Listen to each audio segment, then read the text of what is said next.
A busca pelo autoconhecimento e como ele influencia as nossas escolhas para o futuro. No Enem.com Projeto de Vida, Profissão e Carreira de hoje, vamos discutir por que a escolha da carreira gera tantas dúvidas. É possível ter um projeto de vida aos 17 anos? E qual é o momento certo para buscar orientação vocacional? Do preparo do solo ao beneficiamento dos produtos colhidos, vamos entrar no universo da agronomia e conhecer a área de atuação do engenheiro agrônomo. Você sabia que a administração de empresas é a graduação mais ofertada do país? O mercado oferece as mais diversas oportunidades. O profissional dessa área é um dos mais requisitados por empresas de todos os portes e segmentos. Não sai daí, nossa viagem por esse mundo que te espera após a conclusão do ensino médio está começando.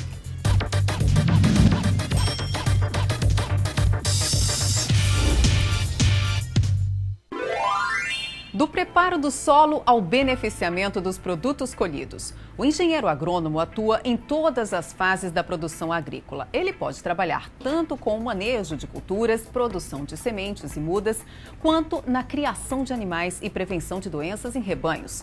A Escola de Agronomia da Universidade Federal do Ceará já tem quase 100 anos de história. Foi fundada em 1918. Com duração de 5 anos, o curso é ofertado nos campi de Fortaleza e do Cariri. Gabriel tem 20 anos, mas aos 16, o estudante já sabia qual profissão seguir: engenheiro agrônomo. O fato de eu ter escolhido a agronomia foi muito na pesquisa mesmo, conhecendo um pouco o curso, conversando com pessoas, né, que conhecem o curso um pouco mais. E eu cheguei, e aí a gente percebe um certo encantar, a gente se encanta um pouco com o curso, né? Porque é um curso muito amplo, que abrange muitas áreas e tem um papel muito importante na sociedade, né? O fato de você estar auxiliando no processo de produção de alimentos, né? Auxiliando o agricultor, é uma das profissões mais essenciais do mundo, acredito eu. O pai de Tatiane trabalha como agricultor, mas foi durante a construção de uma horta próximo à casa da estudante que ela teve certeza que queria cursar agronomia. Aqui a gente tem um leque muito extenso, a gente pode trabalhar em laboratório, a área da pesquisa, a área de campo, enfim, são muitas áreas que a agronomia disponibiliza para a gente. Eu quero trabalhar com orquídeas. O engenheiro agrônomo é o profissional responsável pelo planejamento, orientação e execução dos trabalhos relacionados à produção de alimentos de origem vegetal e animal, até a sua liberação para comercialização e o consumo. O campo de atuação do engenheiro agrônomo é bastante amplo, né? Ele pode estar trabalhando desde a agricultura familiar, né? Pode estar trabalhando, né, na empresa, né, de iniciativa privada, na assistência técnica, né, cooperativas, supermercados, né, na questão da distribuição de alimentos, nas organizações não governamentais, né, que trabalham essa questão de implementar, né, ou de fazer, né, algumas alterações, né, de recuperação de áreas degradadas. No Brasil, a profissão de engenheiro agrônomo foi reconhecida em 1933. Aqui no Ceará, a história da agronomia começou bem antes. A Escola de Agronomia do Ceará foi fundada em 1918 pelo professor Humberto Rodrigues de Andrade. Desde então, são quase 100 anos formando engenheiros agrônomos. Quando o assunto é mercado de trabalho, existem várias áreas onde um engenheiro agrônomo pode atuar. Nos últimos 10 anos, né, a profissão de engenheiro agrônomo ele vem, né, de uma certa forma, ganhando, né, mais espaço, né, tendo em vista, né, as políticas, né, públicas, né, do governo federal, né, que vem favorecendo, né, a atuação, né, do agrônomo, né, seja, né, no desenvolver, né, das pequenas comunidades, né, das áreas de reforma agrária, né, como também, né, nas áreas de agricultura familiar, né, e nessa produção também, nessa grande produção, né, do agronegócio. Com a proposta de uma alternativa de agricultura familiar socialmente justa, economicamente viável e ecologicamente sustentável, a agroecologia surge como mais uma nova área de atuação.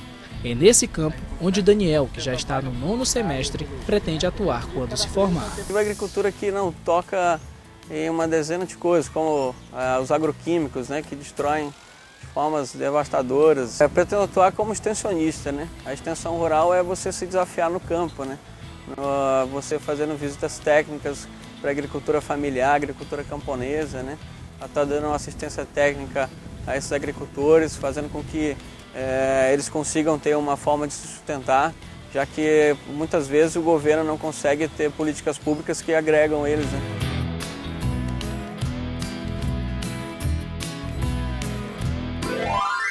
E para conversar com a gente sobre a área de atuação do engenheiro agrônomo, as particularidades do curso e do mercado de trabalho, nós convidamos o engenheiro agrônomo Alexandre Maia. Olá, Alexandre, tudo bem? Tudo bem? É um mercado bastante vasto, né?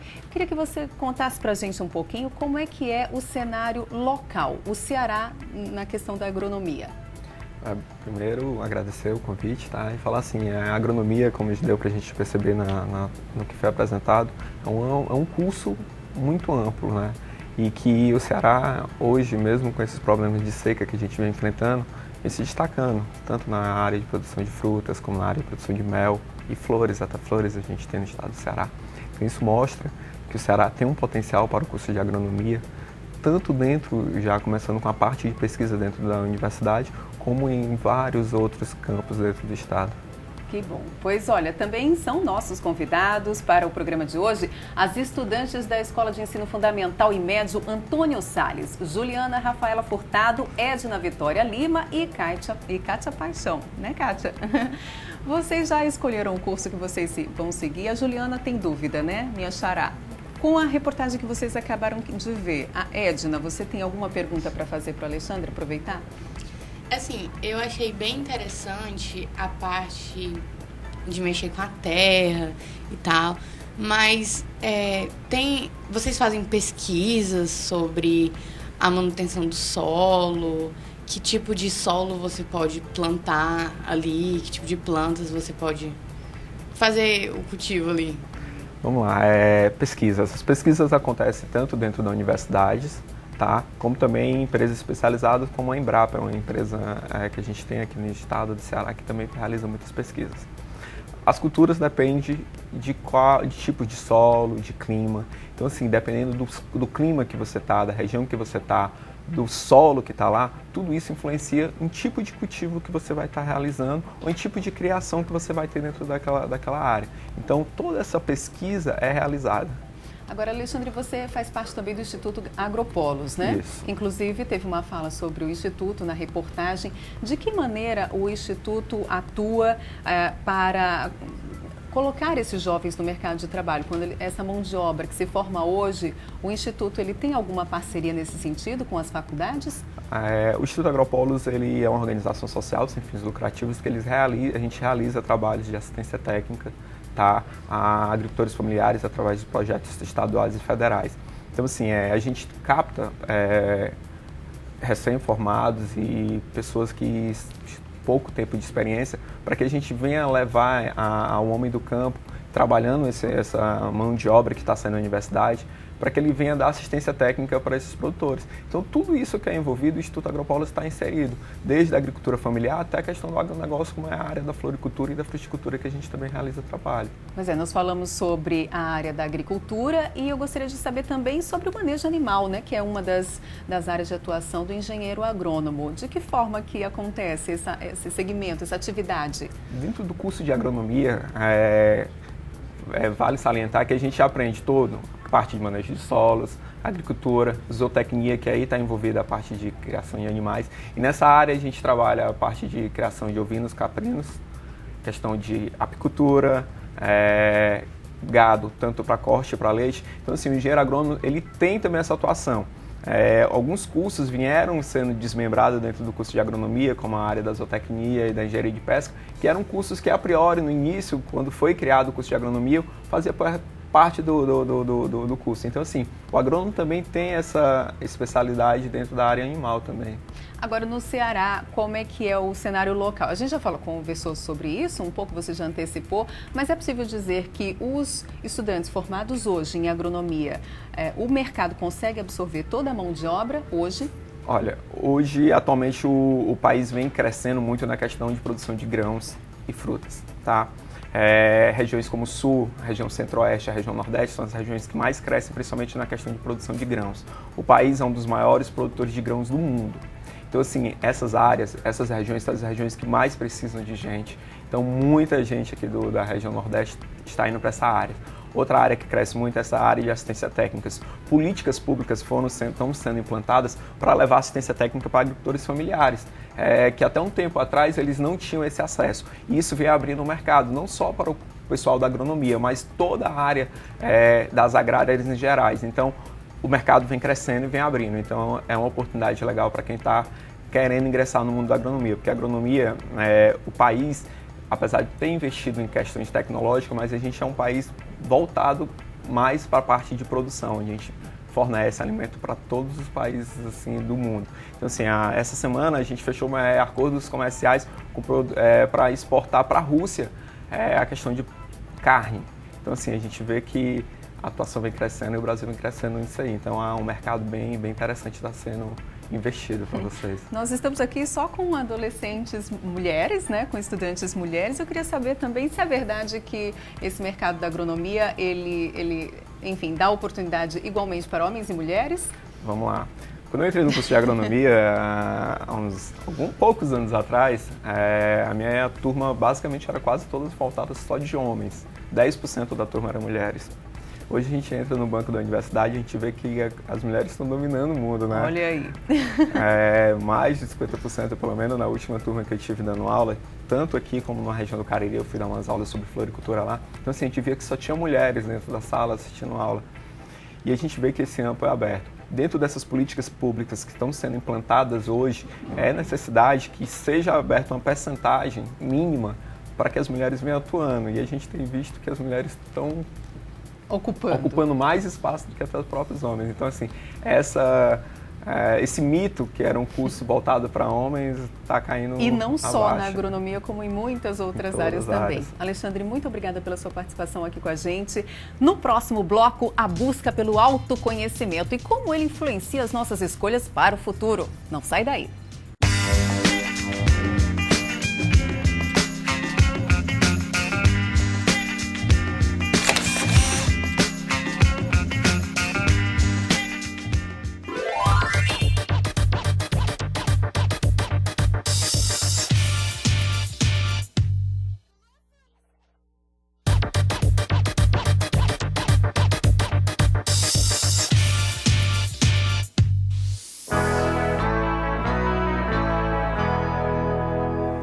Alexandre Estevam, eu tenho 19 anos e curso Letras de Espanhol na UES.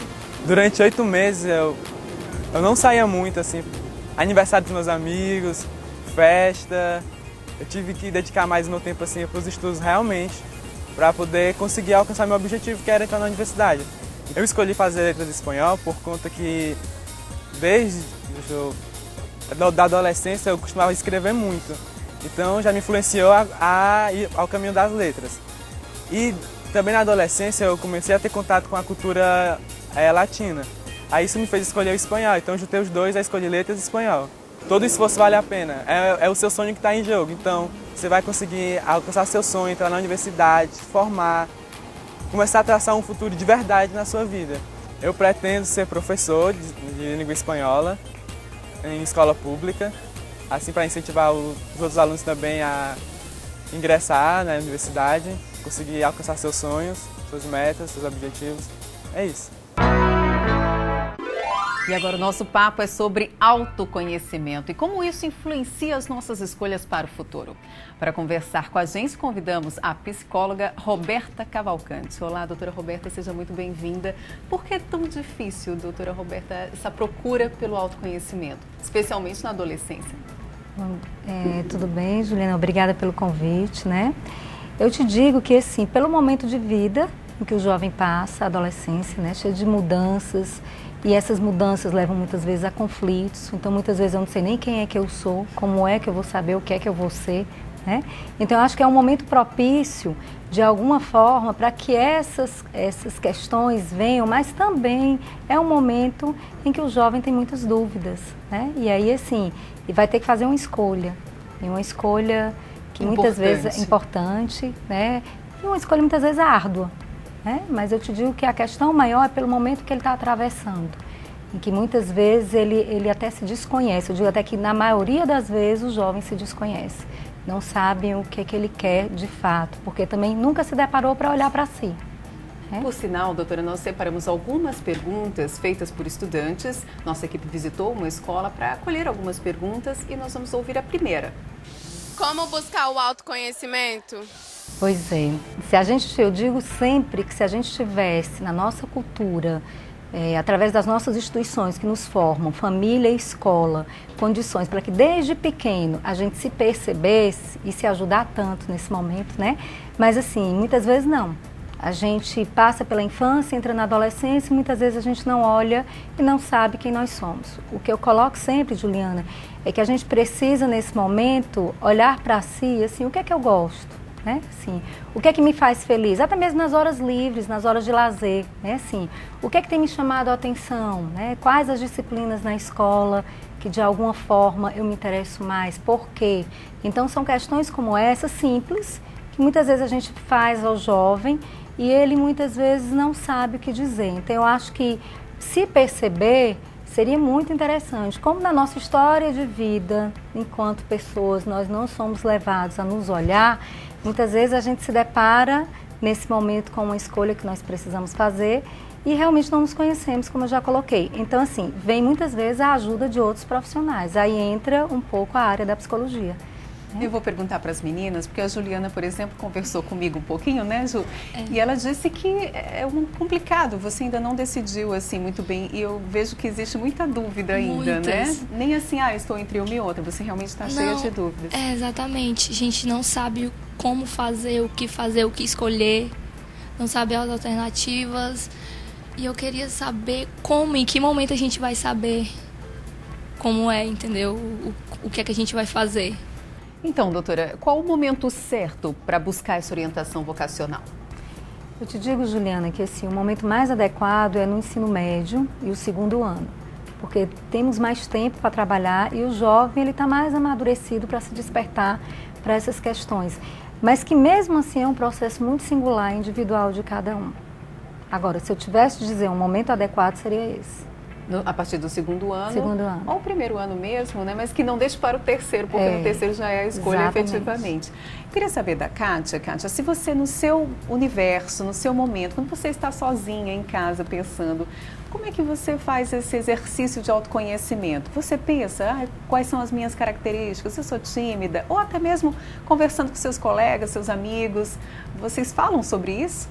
A gente fala um pouco, assim, de como seria, qual a profissão escolher. Tipo, se eu não dou bem naquele tipo de profissão. Aí, tipo, eu gosto bastante, assim, da parte tecnológica, só que eu ainda não especifiquei na área. Porque estou fazendo o curso, eu queria saber quando terminasse. E, Kátia, você falou da área tecnológica, né? Agora, você também pensa em fazer administração, talvez? Eu já fiz, tipo, a parte do curso que eu já fiz, eu já peguei um pouco de administração. Eu gostei bastante, assim, de contas, de preparar a documentação. São essas as características suas que você acredita, né, que você seria uma boa administradora? Uhum. Então, você gosta de contas? Não, assim, não muito. Eu gosto mais da ensinamento mesmo, de instrutoria. Entendi. Pois olha, agora nós vamos acompanhar mais uma pergunta feita por um estudante. É possível ter um projeto de vida profissional aos 17 anos? É difícil. Aos 17 anos, doutor, é possível você já saber ter um projeto de vida profissional?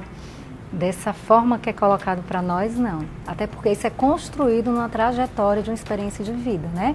Quantas vezes nós mudamos na nossa caminhada profissional? O que eu digo é que esse é o primeiro momento em que eu vou me despertar e me deparar que eu vou exercer um papel profissional na sociedade. Mas que a gente não pode dizer que isso é eterno, que a gente não pode ser rígido, nem por isso a gente não vai se responsabilizar diante dessa escolha. Mas assim, o cuidado que eu acho que a gente tem que ter é com o determinismo frente a isso, né? Assim, isso depende muito do sujeito, depende da maturidade dele, depende das condições onde ele está inserido. São tantos aspectos que interferem. O que eu coloco é que assim, é um primeiro momento em que você vai se deparar com escolha. Mas, por exemplo, você escolhe um curso, dentro daquele curso tem tantas outras áreas que você vai fazer uma escolha para que você vai atuar. Então, assim, a gente vive a nossa vida inteira escolhendo. Então, de uma forma rígida, Não dá pra gente ver assim. Foi mais ou menos até o que a Juliana colocou, né? É tão difícil, né, Ju? Nessa fase você já ter uma escolha tão bem definida e projeto de vida profissional é uma coisa que muitas vezes aos 30 anos você não tem. Ou então você precisa refazer diante de uma determinada situação. Você não, peraí, chegou o momento de refazer e de reavaliar o meu projeto de vida profissional. Exatamente, a gente se cobra tanto, tem que ser aquele negócio pra vida toda. Talvez também não seja assim. Tem dois aspectos que eu acho interessante a gente conversar aqui, né? Primeiro, assim, o eterno, né? Que eu digo, o que a gente tem de eterno na nossa vida, né? Que a gente possa dizer que tem que ser essa profissão e vai até o fim da minha vida, né? E o segundo é o medo de errar. A cobrança vem nisso, é o medo de escolher, fazer a escolha errada. E o que é escolher errado? Será que existe escolha certa, escolha errada? Ou a nossa escolha não é a escolha do momento? É a escolha possível que eu possa fazer naquele momento diante das condições e das possibilidades que eu tenho. Então, eu acho que quando você traz essa visão para o jovem, ele vai pensar numa escolha de uma forma responsável, mas com mais leveza, com mais fluidez, sem tanto esse peso que coloca nas nossas costas. A Edna tem uma história interessante porque ela escolheu seguir carreira militar. É isso, Edna? E é interessante porque é incomum, né, para uma mulher seguir a carreira militar. Eu queria saber do seu processo de autoconhecimento, esse exercício que você fez de pensar sozinha sobre as suas próprias características. O que foi que te levou a seguir essa escolha? Eu acho que desde criança, sim, eu já tenho um caminho próprio a seguir, porque a minha família, ela é muito voltada para o lado militar e tal, e eu sempre me identifiquei muito. Tem militares na sua família? Muitos. E eu sempre me identifiquei, até mais do que os meninos da minha família.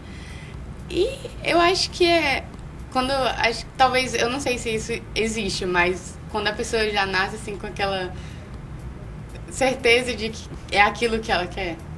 Existe isso, doutora? Você já nasceu com essa certeza? Eu digo que existe uma predisposição, né? Assim, de que você nasce com algumas aptidões, né? Assim, e que você vai desenvolvê-las. Agora, ela trouxe uma coisa interessantíssima, que é o quê? A experiência de vida. Então, a vivência, as situações, a experiência de vida que vai norteando e mostrando a ela e reforçando aquilo que ela está tendo como interesse. Então, assim, isso é interessante também para o jovem. Agora, a gente traz uma predisposição através das nossas aptidões, que a gente pode desenvolver isso ao longo da nossa história de vida e nos confirmando se é essa área, se é esse curso, né? Assim, como foi colocado também no VT, né, há pouco tempo, assim, eu tenho uma aptidão para escrita, para leitura, então eu vou atrás de cursos que vão exigir mais isso de mim. É interessante que o jovem comece a se atentar para isso também. E, doutora, essa área a orientação vocacional, o teste vocacional, ele de fato funciona? Ele mudou ao longo dos anos ou é o mesmo teste que se faz há 30 anos? Isso é tão polêmico, Juliana, essa questão, né? Mas assim, funciona. Agora sim, o teste, o que é que ele é? O teste, ele é um recurso científico que nós temos, que dentro de um processo, ele é bastante usado e ele funciona. Mas ele, como recurso só, ele tem seus limites e deixa a desejar. E que mudou, né? Ao longo dessa história de vida, assim, que a gente vem dentro das áreas de atuação, e aí eu trago a psicologia como a ciência que trabalha com teste psicológico, ele passou por algumas mudanças, teve que contextualizá-lo também. Mas, assim, ele é bastante usado e o mais interessante é que, assim, existe na nossa cultura, existe uma valoração desse teste. Por quê? E é interessante a gente pensar. Porque é melhor que a outra pessoa diga para mim o que é que eu devo escolher, do que eu me responsabilizar. Né? É mais fácil. Pois então, o autoconhecimento ainda é o melhor recurso. Doutora, muito obrigada pela sua participação no programa. No próximo bloco, dicas de como driblar a angústia e acertar na escolha da profissão.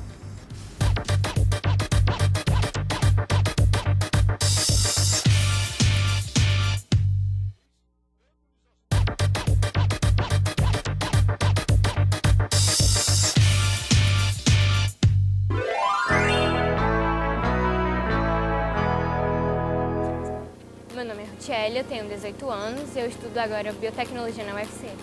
Eu entrei na faculdade através do Enem e a minha preparação foi pela escola e também fiz cursinho. Eu estudava pela internet, em casa e tirava muito do meu tempo só para estudar. A biotecnologia me atrai devido ao dinamismo que ela apresenta. É um curso muito de prospecção, de pesquisa, de coisas inovadoras e também de lidar com objetos geneticamente modificados, que é uma área que eu gosto muito de estudar e de conhecer.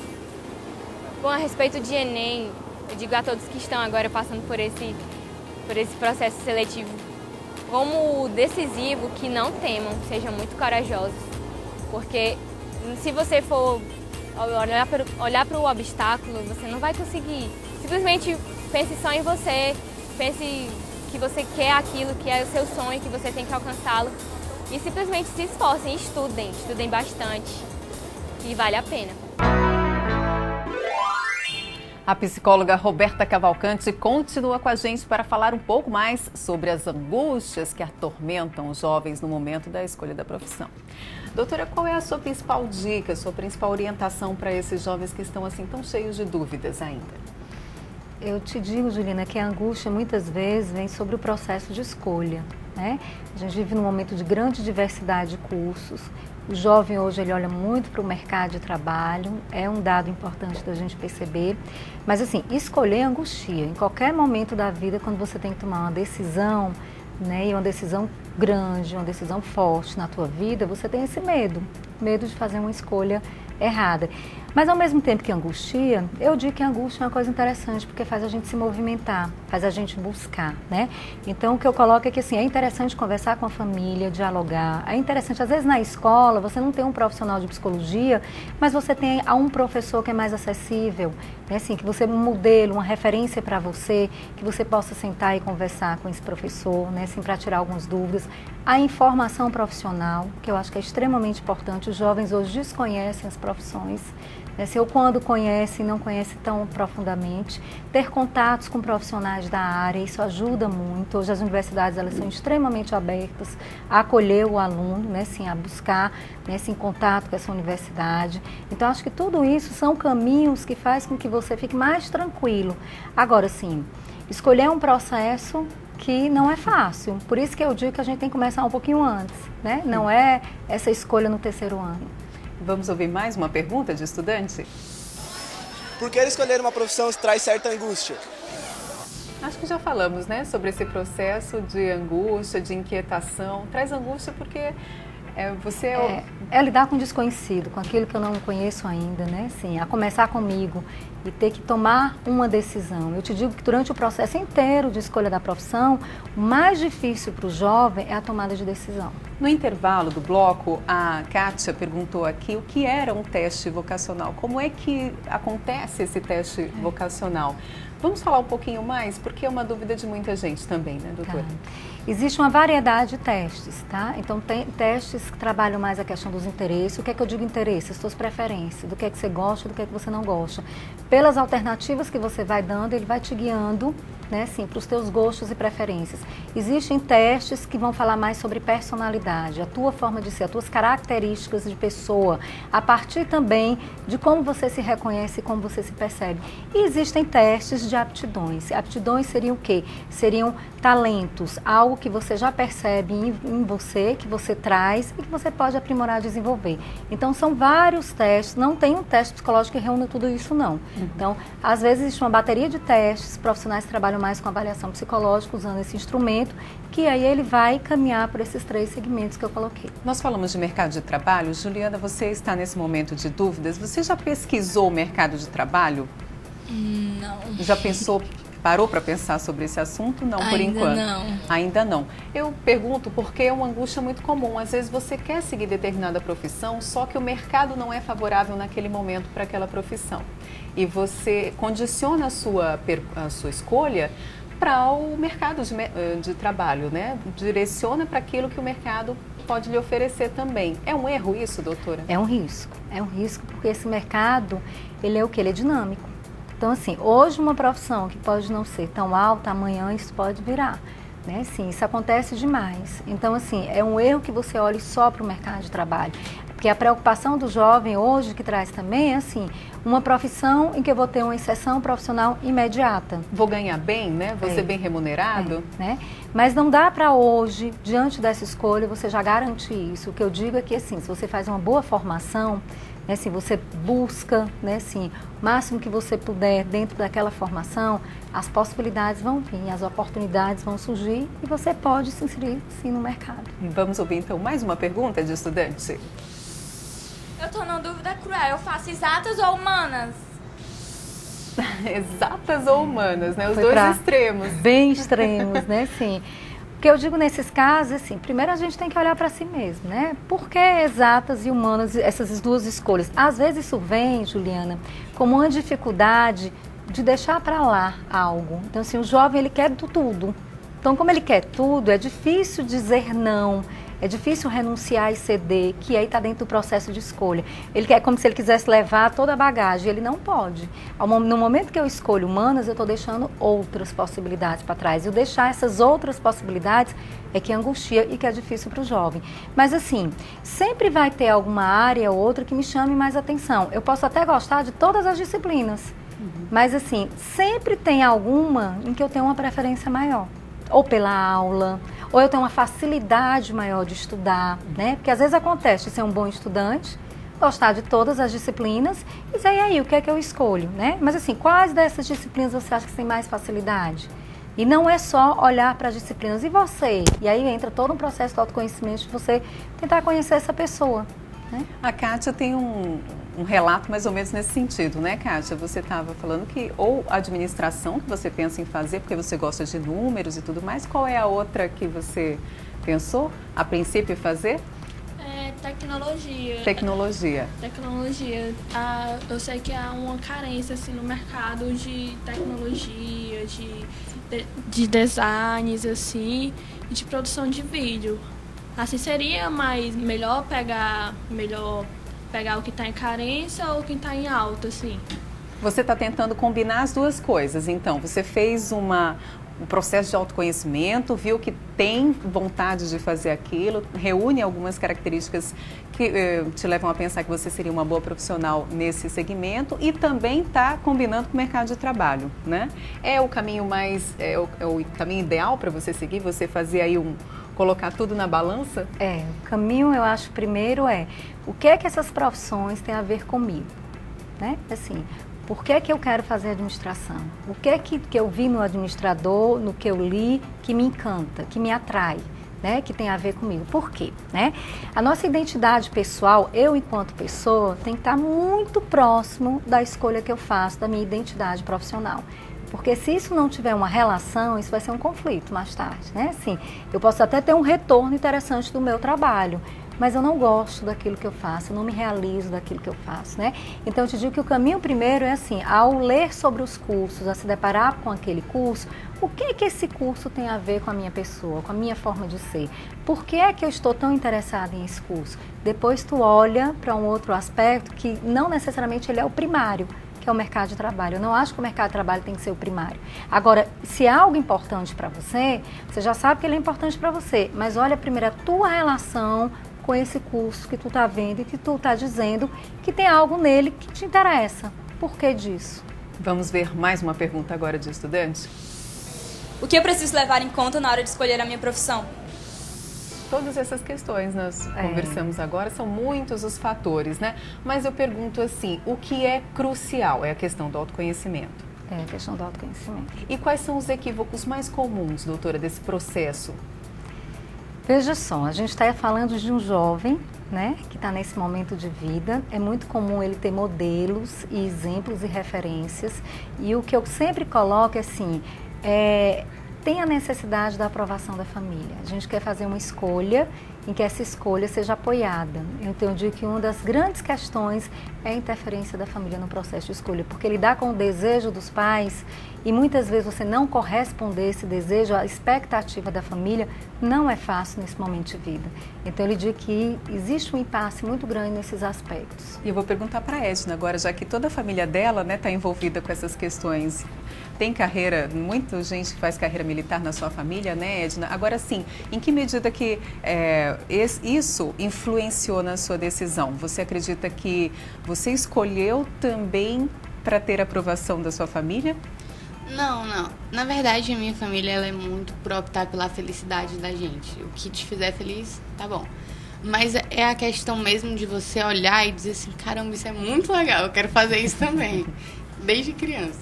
Desde criança. Da identificação. Que bom, né? Quer dizer, evita uma série de angústias também, mas é muito incomum também, né, doutora? Não é tão simples assim você se identificar desde sempre com determinada carreira, determinada profissão, né? Isso, e ela trouxe uma coisa interessante que a gente vê no brilho dos olhos dela, né? Não só a identificação, mas assim, que bom que a família também deve gostar do que faz. Porque às vezes você se identifica e tem um pai ou uma mãe que não gosta do que faz.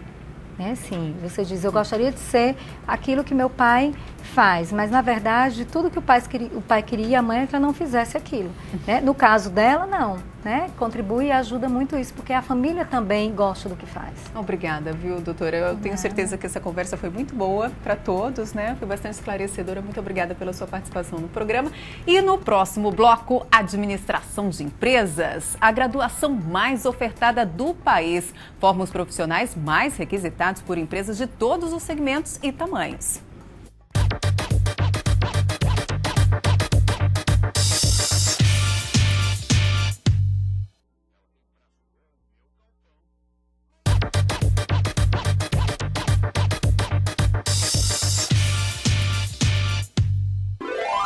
A administração é a graduação mais ofertada no país. O curso é ministrado por mais de 1.800 instituições em todo o Brasil.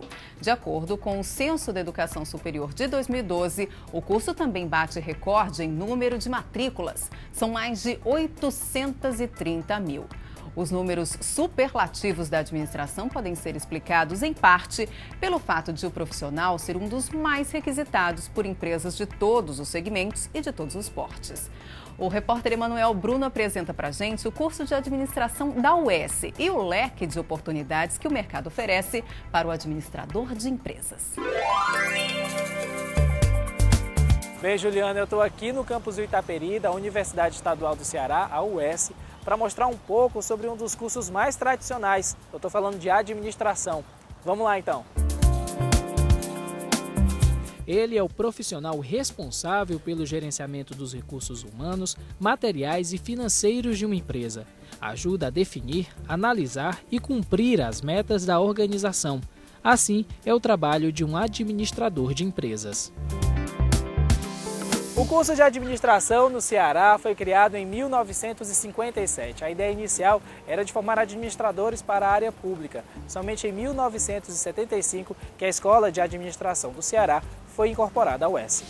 Se você tem um espírito empreendedor, gosta de gerir e de trabalhar com pessoas, este é o curso certo. O aluno do curso de administração da UES, ele sabe que vai enfrentar um vestibular considerado rigoroso, difícil. Ele vai ter uma concorrência muito forte de pessoas muito bem preparadas. Então tem que ser alguém que tenha espírito empreendedor, que queira representar a diferença quando chegar no mercado. Tem que ser alguém que goste de trabalhar com pessoas. Para o diretor do centro que gerencia o curso na UES, o mercado de trabalho para administradores é amplo e está sempre aberto. Nós temos o pessoal que está atuando na área de marketing, na área de consultorias, de uma forma mais ampla, na área financeira, na área de logística, na área de recursos humanos. E aquele que quer empreender, aquele que quer botar o seu próprio negócio, aquele que quer inovar, aquele que quer trazer uma solução nova para o mercado. Mas para todos eles o mercado é sempre amplo, aberto e as oportunidades são muito grandes. Cleiton está cursando o 3º semestre de administração na UES. Hoje, ele é o diretor do centro acadêmico que representa os alunos do curso. Com apenas 19 anos, o universitário já é assistente de logística de uma grande empresa em Fortaleza. Depois de formado, Cleiton pretende se tornar um empreendedor. Tracei meu plano de desenvolvimento individual, almejei, implementei projetos, desenvolvi sistemas e hoje já parto para o empreendedorismo próprio, para a iniciativa privada, buscando desenvolver na área do varejo um comércio. Os alunos do curso de administração da UES têm a oportunidade de colocar em prática tudo o que aprendem em sala de aula aqui na ADM Soluções. A empresa Júnior é um projeto pioneiro no estado que já funciona há 22 anos. Aqui, cerca de 22 alunos já vivenciam a rotina de uma empresa. Eu, por exemplo, sou diretora-presidente e eu tenho 23 anos, então em que local eu teria essa oportunidade de ser diretora-presidente de uma empresa?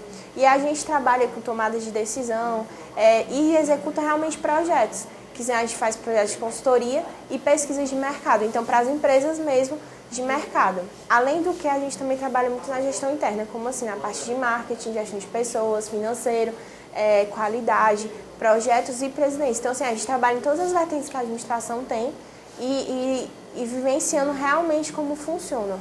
Como administrar também é gerenciar pessoas, Matheus é quem desempenha esse cargo na empresa Júnior. Meu papel principal é o quê? Estar gerenciando pessoas. Cuido desde processos de monitoramento, seleção, treinamento, desenvolvimento, desligamento, trabalhos de retenção, motivação e engajamento de pessoas. Então, meus trabalhos estão muito ligados ao quê? Ao bem-estar dessas pessoas dentro da organização. Outra área em que um administrador pode trabalhar é no contato direto com o cliente externo. Aqui, Paut é o responsável pelo marketing.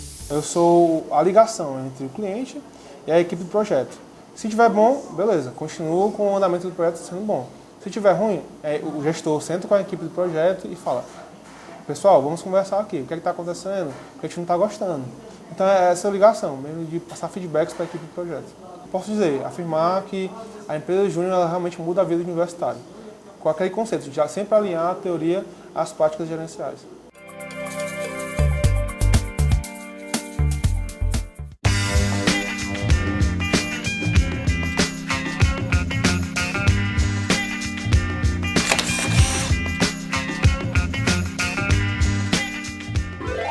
Olha aí, nós vimos que as oportunidades para os administradores de empresas são inúmeras. A Associação dos Jovens Empresários de Fortaleza atua há mais de 20 anos no desenvolvimento de líderes. Para falar sobre o mercado de trabalho e como a associação auxilia os jovens na busca pela excelência profissional, nós convidamos o coordenador da AGE, Marcelo Paes. Muito obrigada pela sua presença, Marcelo. Para começar a nossa conversa, eu queria que você dissesse quais são as principais características que um bom administrador deve reunir. Qual é o perfil, se você pudesse citar algumas palavras? Olá, Juliana. Primeiro agradecer o convite de participar aqui do programa. O administrador ele deve ter algumas características peculiares que servem para a administração, mas para várias atividades profissionais, né? Eu acho que o administrador ele tem que ser dinâmico, ele tem que saber lidar com pessoas, ele tem que saber lidar com a complexidade, porque administrar uma empresa você lida com diversos tipos de dificuldades. Como foi bem citado na matéria, você tem que conhecer um pouquinho de marketing, de recursos humanos, de finanças, de contabilidade, noções de direito, relacionamento interpessoal, vendas. Empresas menores, você tem que estar por dentro também do gerenciamento. Se tem um problema técnico, o ar-condicionado quebrou, vai ter uma reforma, tudo o administrador participa de alguma maneira. Então ele é um profissional chamado de generalista.